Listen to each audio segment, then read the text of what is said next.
Hey guys, addressing some points with pronator training. When you do it like this, uh,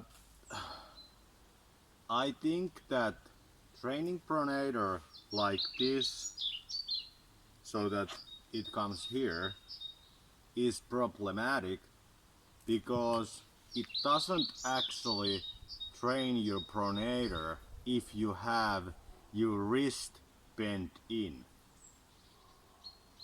And I know this is big claim since many people tell you to train the pronator like this, but here is an experiment you can try on your own. Okay, here is the thought. First, before the experiment, here is the reasoning why what I say is true.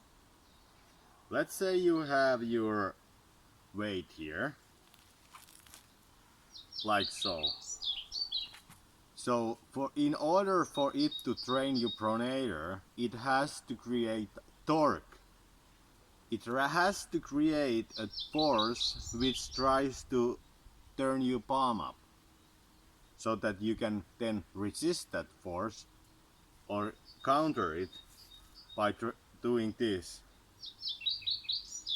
In this position where your wrist is straight, what is the axis of rotation and what is the lever arm? The axis of rotation, in my opinion, is this bone here. Actually, there are two bones, but we can think of them as one. There is this bone, and then the lever arm is the distance of this rope from the axis of rotation. So in your straight arm position, there is actually torque. It tries to do this. But now, when you curl your wrist in a little bit, ask yourself again, what is the axis of rotation now and what is the lever arm? The axis of rotation, in my opinion, is still this bone, your forearm. But then what is now the lever arm? Your lever arm now is 0. Do you notice that by curling your wrist in, you actually make the trap go exactly on the same point where the axis of rotation is. And momentum is calculated as the lever arm, which is the distance from the axis of rotation, times the weight that there is. So in this case, the momentum would be 0, since the lever arm is 0. 0 times any number is 0.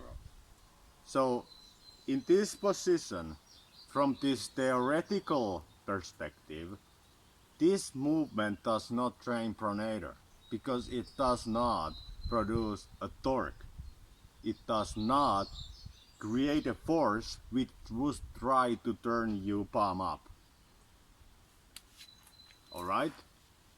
And now the demonstration or experiment you can try with this, which should, in my opinion, convince you of the matter, if that previous theoretical articulation of it wasn't sufficient for you. Put the weight like this, and then go once around your wrist so that you have it like this, and then put it over like this. Alright? When you do it like this, you can hold it without doing anything. You have the typical pronator position without you having to flex any muscles. Alright? Now if you now put it here and bend your wrist in and relax your arm. You actually can relax your entire arm in this position. I'm not doing anything. There is zero pronator engagement. I have dumped my wrist like the rising. There is no rising engagement since my wrist is just like this. And this was the position I said there is no torque from the theoretical explanation. And now from this demonstration you can also see there is no torque in this position. But now look what happens when I do this. When you push your hand from the middle part in order to straighten it without flexing any muscle here. First you relax your entire arm, then you take your index finger and you push here to straighten the wrist in this arm. It will cause your palm to be turned up. Why is that? It's because I was first in this position, which was the position where I said was no torque, because the distance, the lever arm, which is the distance from the axis of rotation, in this position it was 0. So in this position there was no torque. There was no force which would try to spin your palm up. But then when you push here, it will straighten the wrist, which will then create a lever arm. Since then we will end up in this position, which from the beginning I said did train the pronator, since in this position there is actually distance. 1 centimeter distance from the axis of rotation to this point where the force is pulling. This is the lever arm, right? You can find the spot where the wrist is a little bit bent. And by the way, the wrapping of it, I'm not using the typical wrapping which other people use here, because those are not easily, you cannot easily hold the weight without flexing some muscles.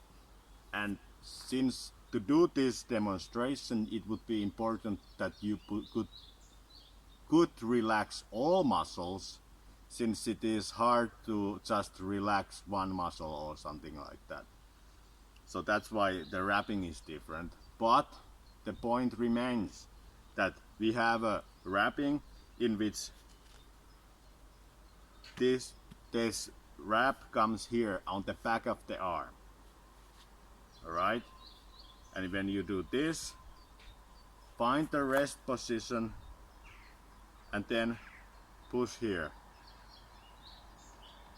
And when you have straightened the arm, the wrist enough for there to be a lever arm, it will then turn your palm up. Then conclusion. What is the conclusion of this?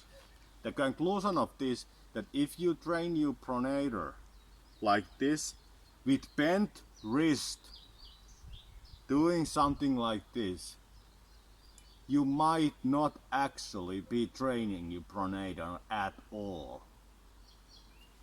But then you might ask, but I am doing something. It's not easy movement. If I put a lot of weight here, even with the bent wrist doing this, I am doing something. So what is that something that I am doing? And my answer is that you are training rising. And if you are not keeping your hand on your knee that you do this, you are actually training your rising, and you are training your hammer curl.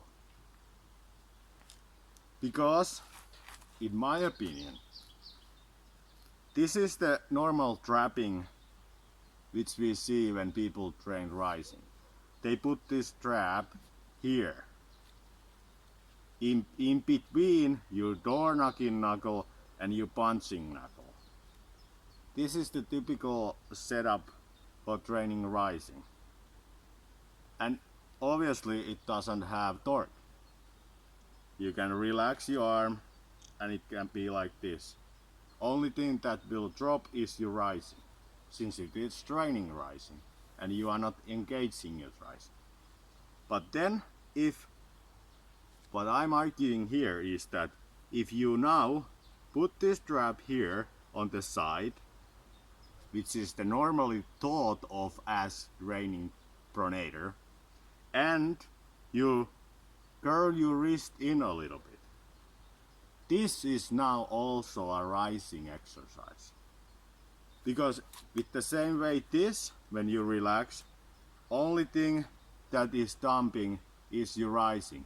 You do not see this movement happening, which would be the indicator that actually there is a torque which tries to turn your wrist palm up, which is what you are looking for if you want to train your pronator, since it sees this turning motion. Alright, here it is.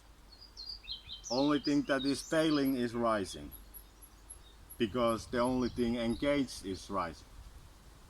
Here I put it on the side and bent my wrist in a little bit.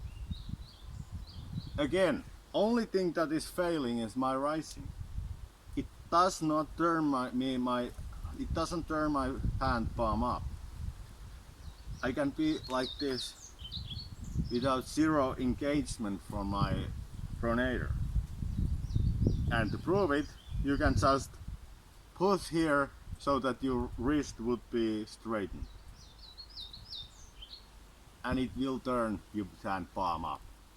Because in this position there is torque, in this position there isn't torque for this movement. Alright? Then how can I train my pronator so that there is actually torque and that it is a valid movement? In my opinion, this is not a valid movement to train your pronator. It's not. Because you can just bend your wrist in and eliminate entirely the pronator from the movement.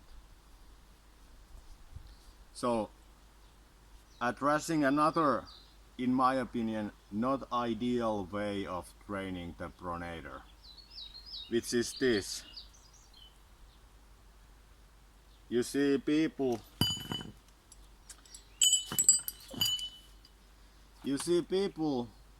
who are very knowledgeable in arm wrestling recommend this movement for rising. No, for pronator, not for rising, but for pronator. For this movement. And in my opinion, this is also problematic, because this trap, it does create a torque. But again, if you bend your wrist like this, you can almost find a position with this which has again zero torque in it. If you have your wrist bent inward enough, you can just rest your hand like this and then straighten it, turn it over. Do you notice that this is not going here? If this would go here, there would always be some pronator. But because this strap is problematic, it's not constant. You can make this movement easier by bending your wrist in more. Because that way, this strap Do you know? Now look at the position. Here is the torque. This strap is still on this side of this lever, this torque axis. This strap. So it is creating a torque to this direction. But this is now pulling on the opposite side of this. So it almost is as if it would have a net torque to this direction and not to this direction. So it's also very problematic, since it's not a constant torque that this creates, since you can vary it and make it easier by changing your wrist position. And you do this naturally. Every time you see some person doing pronator exercise, either by this or with this, so that they are near their maximum weights or weights which are heavy to them, you always see them bend their wrist in.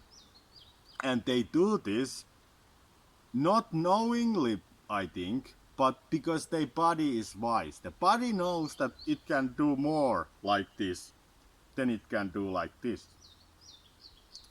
For the very fact that the more you bend your wrist in this position, the more you are eliminating the pronator from the exercise entirely. So, what is the solution then, you might ask? If this were not ideal at all, because here there is absolutely no engagement of the pronator, and this is problematic because if you just bend your wrist in enough, it almost entirely eliminates the pronator, especially if you have this wrap go here. Now it is entirely eliminated. But if you have it here, so that it is actually going around your wrist and not go around the lower part on top of your hand, if you have it here, it's somewhat decent. But even better would be to have it go entirely around your wrist. Have it go like this. Now you cannot cheat the movement with this. You cannot cheat the movement, since this is wrapping the very axis of rotation, which is this bone. This wrapping is now wrapping around the very same axis of rotation that you are trying to, which in relationship to it you are trying to create the lever arm in order to train your pronator. Alright? So yeah, in my opinion, this is the best way to train the right. If you will limit if we limit the pronator exercises in which we are only talking about the belt variations of the pronator exercise, in which category is this, and this, I'm arguing that this is the most superior to all of these other ones, because you cannot cheat the movement. You cannot make this axis of rotation, let me correct myself, you cannot make this lever arm shorter by bending your wrist. There is nothing you can do in this movement which would shorten the lever arm, which is the distance where the force is coming, which is the trap point, to the axis of rotation. In this, you cannot shorten by bending your wrist. If you bend your wrist, it's still the same. Here is the axis, and here's the point where it pulls. Here's the same. It remains the same. You cannot affect it by bending your wrist. Some people had argued before that this movement is healthier for your wrist because doing it like this put too much stress on your ligaments here. Some people had made this argument why this would be better. But I make the argument that this is better for the very fact that it's actually training the pronator the most. You have most pronator activation like this, and you make the movement a lot stricter. You cannot cheat it. Obviously, like I said, this works if you are mindful of that you cannot bend your wrist. If you are mindful of it, they work. As works this. If you are mindful, you cannot bend your wrist, then it works the same way. But we as human has a tendency that if there is a way to cheat, we cheat. And it is subconscious, so your body does it even if you don't want to. Like the same way people raise when they benching. A lot of people, it's hard to control lifting your butt off the bench. Your body knows it's stronger that way, so it just does it. Obviously you could be mindful of this and just not bend your wrist, but I would recommend that if you train your pronator with the belt and not with some handle which gets rid of all this bending your wrist stuff. If you are doing it like this with the belt, I would recommend that you do this. Another thing. Alright, this was from the floor, if you train this movement from the floor. But same thing applies if you train it from the side, from here. If you train it from the side, you can cheat the movement. Notice that, let's think that the force coming to my hand comes from U direction. In this position there is lever. Since this is the axis of rotation and this is the point where the force comes. There is distance, so there is a lever. But what if I dump my rising? If I dump my rising now, what happened? Now there is no more lever for the pronator. You see the axis of rotation is here, and the pull happens from the same point from the axis of rotation. It means it does not generate torque. It doesn't generate torque for the same reason the previous one didn't. And you see this a lot. People train their pronators so that they do it like from the side or from the front. Every time they go hard or heavy, they will dump their rising. And why is that? That is because they eliminate the torque from this movement, so that now there is no more torque when you do this. So all you are doing is bicep curling and wrist flexion in this weird position. Only thing you are engaging in is wrist flexion and curling.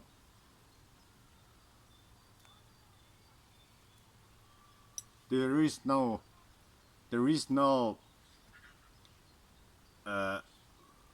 rotation engagement, pronator engagement. If you do it like this or do it like this, you should do it like this. Alright? Obviously, if you do it like this, there is some, if you have this low enough, and there is if you keep it strict. But if you dump your rising when you do it like this or like this, you possibly eliminate it entirely, the pronator. And if you do it from the floor, by curling your wrist in, you eliminate it again. If you do it like this, by dumping you, not dumping but curling your wrist, you again eliminate it. So that's why I think training your rising while having the belt go here is very problematic and insufficient, as well as training it like this. I think the best way to train your pronator with the belt is this, for the very fact that you cannot cheat the movement like you can do with the other ways. Alright? Thank you and bye.